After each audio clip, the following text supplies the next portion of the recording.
Hi guys, welcome back to Block.Talks at TechTuesdays. I have with me Mr. Apollo Eric, founder and CEO of BitLipa Limited. Thank you for being here. Thank you. Of course. So why don't we start with you just telling us about yourself and about BitLipa and what you guys are building. All right. Thank you for the interview. I'm glad to be here in Dubai. So BitLipa, basically, we are evolving it into a new digital bank that serves businesses across, trade corridors in Africa. Basically, what that means is, as a company, you can come and get a multi-currency account, which you can use to receive payment, make payouts to your client, but also it has an exchange. So you can be able to exchange, let's say, Kenya shillings, which is local currency in Kenya, into crypto or even US dollar. This way, we are able to serve their remittance purposes. We're able to serve them just to make sure that, they can be able to be global players in this digital economy.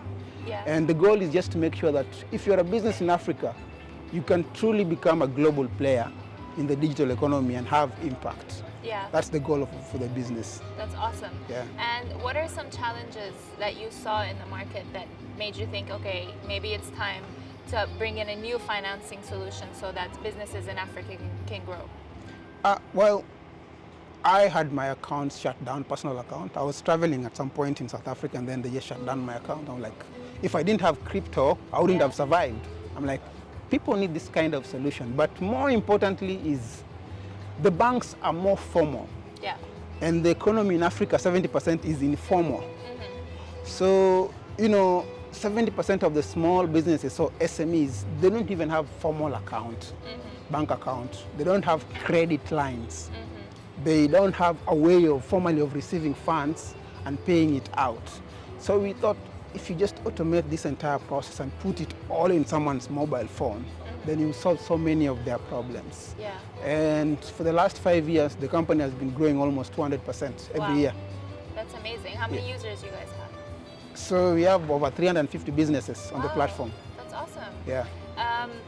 I think Africa, for a lot of crypto companies, is kind of like a market that's not very, well known. Yeah. So it's interesting for me to understand, how were the regulations surrounding, especially the on and off ramp? Yeah. How easy or difficult was it for you to be able to start this process?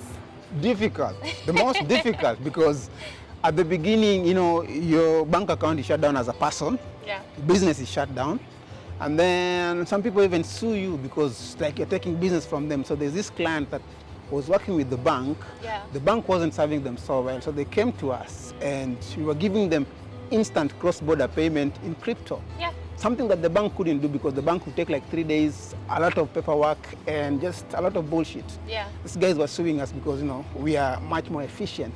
Regulation was never there, never there at all. So if you are related to any crypto business, they'll just shut you off. Yeah. But right now things are changing because crypto has been very consistent, growing, very many people coming into it. Right now, even in Kenya, you have so many technology builders, people who are trying out different things. And in Kenya last week, they actually gave us a bill. So we now have laws that regulate crypto in Kenya for the first time. Yeah. Wow. Just last week, the president signed it into law. So now as a business, now we are applying for license. Actually, just from Monday this week, we are applying for license. But, over the years, we figured out a way around just about everything because you work with regulated partners in the fiat world, and then you work with very stable partners in the crypto world. Not regulated, this side is regulated. So you just be the bridge in between. So it's evolving. At the beginning, it was tough, but now Nigeria, Kenya, South Africa, you can get a license and operate. License. Yeah. That's very interesting to know. So it's growing. Really cool. Yeah. And is the regulator the same as the traditional financial regulator, or do they have a new regulator set in place? Same. That's the problem. It's the same. In fact, if you look at those regulations that come up with, they've just copy-pasted from Europe, from America, from UAE. Yeah. It's not like they're creatively thinking about solutions because they're telling us not to go back to central bank to give us licenses because central bank is the organization that gives payment companies a license. So same old way of doing things. Maybe they are thinking of an opportunity here, but no new organization. I think that's what's very unique about Dubai is they established a whole new regulator. So VARA, the Virtual Assets Regulatory Authority, whereas even in the US, they kept the same regulator, the SEC, that was regulating traditional markets. They put them to regulate crypto, and I think brings out the problem that you mentioned, that it's the same old rules, trying to apply it to a concept that's completely new and has nothing to do with the previous way of doing things.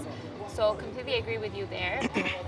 Thank you for being here today and talking to me. Very interesting conversation and very excited to see what you're building. All right. Thank you. Thank you so much. I really enjoy this. Of course. So it's going to be on YouTube? Yes, you'll see it everywhere. Thank you for watching.